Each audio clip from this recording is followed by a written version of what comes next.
What's up, everybody? 65 Lokes here from scaleriders.com. Some new items that just arrived this week. Check it out. Let's start things off with these Tamiya kits.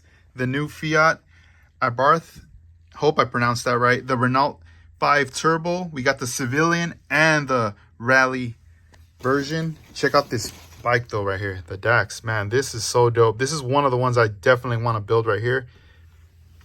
We also got a restock on the Porsches, the 911 GT3s RS, an Aoshima Hilux.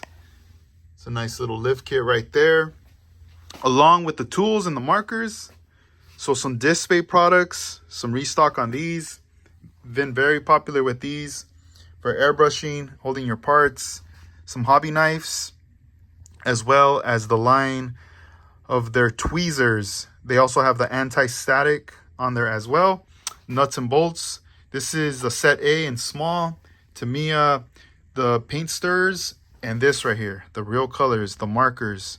These are acrylic, tactical markings, chipping, weapons, you name it. We're going to be getting some more of those down the road.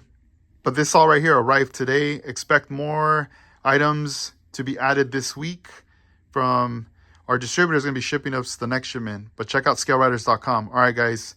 Thank you for watching. Peace out.